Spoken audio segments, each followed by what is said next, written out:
অরক্ষিত হয়ে আছে কুয়াকাটা সৈকতের জিরো পয়েন্ট থেকে পূর্ব পশ্চিমের সানসেট পয়েন্টে কয়েক বছর আগে ফেলা জিও ব্যাগ ও জিও টিউবগুলো। এগুলো ছিঁড়ে এবড়োথেবড়ো হয়েছে। এছাড়া জোয়ার ভাটায় ডুবে জমেছে শ্যাওলা। এতে সৈকতে ঘুরতে এসে পা পিছলে পড়ে আহত হচ্ছেন অনেক পর্যটক। আর তাই সৈকতের পরিবর্তে এখন অন্যান্য নতুন স্পটগুলোতে ঘুরছেন তারা। মিলন কর্মকার রাজুর তথ্য ছবিতে প্রতিবেদন।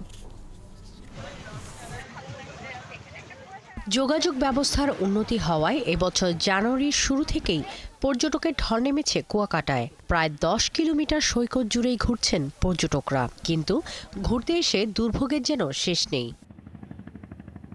পর্যটকরা বলছেন, শুধু বর্ষা নয়, শীতেও কুয়াকাটার সৌন্দর্যে তারা মুগ্ধ। কিন্তু দেশের অন্যতম এই সৈকতে এসে দুর্ভোগে তারা। সৈকতে পা দিতেই ছেঁড়া জিও ব্যাগ ও জিও টিউবগুলোতে পা দিয়ে বিপদে পড়ছেন। এগুলো কাজ করা দরকার, মেরামত করা দরকার, আর পরিবেশ আরো সুন্দর করা দরকার। এই বীজটা অনেক সুন্দর, লোকজন অনেক ভালো, কিন্তু এই পরিবেশটার জন্য আমাদের ভালো লাগলো না। কুয়াকাটা ট্যুরিজম ব্যবসায়ীরা জানান, বেহাল সৈকতের কারণে পর্যটকরা কুয়াকাটা থেকে মুখ ফিরিয়ে নিচ্ছে। তাই বাধ্য হয়ে আশেপাশের অন্যান্য স্পটে নিয়ে যাচ্ছেন তারা। একটা মানুষ সমুদ্র পাড়ে ঘুরে গোসলে নামিয়া একটা মানুষ আহত নাও করতে পারে না এই জিও ব্যাগের কারণে এমন অবস্থা। টুরিস্ট রিলেটেড যে অর্গানাইজেশনগুলো, এগুলো আমরা কাজ করছি। আশা করি ইনশাল্লাহ আগামী দিনগুলোতে, আগামী মৌসুমে বেশ ভালো কিছু দিতে পারবো পর্যটকদের। পরিবেশ কর্মীরা বলছেন, সৈকতের বিশাল নারকেল বাগান, ঝাউ ও তাল বাগান সহ ম্যানগ্রোভ বনাঞ্চলটি বিলীন হয়ে গেছে। কিন্তু সেই স্পটগুলো সুরক্ষিত না করে সৈকতে জিও ব্যাগ ফেলে এর সৌন্দর্য নষ্ট করা হচ্ছে। যদি স্থায়ীভাবে এটি প্রতিরক্ষার কোনো কাজ করা না হয়, এই যে জরুরি মেরামতের নামে এটি আসলে অর্থবহ না এবং এটি আসলে বাস্তবসম্মত না।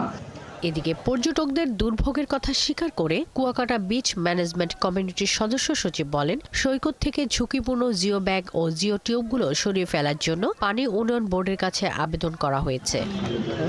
জেলা প্রশাসকের বিশেষ উদ্যোগ হিসেবে এই মেরিন ড্রাইভটি ইতিমধ্যে প্রধান উপদেষ্টার দপ্তরে পাঠানো হয়েছে এবং মন্ত্রিপরিষদ সচিব স্যার আশ্বস্ত করেছেন যে এটি অবশ্যই দ্রুত বাস্তবায়ন হবে। এদিকে পানি উন্নয়ন বোর্ডের নির্বাহী প্রকৌশলী জানান, সৈকতের সুরক্ষায় জরুরি সংস্কারের জন্য 7.5 কোটি টাকার একটি প্রকল্প মন্ত্রণালয়ে পাঠানো হয়েছে। অনুমোদন পেলেই কাজ শুরু হবে।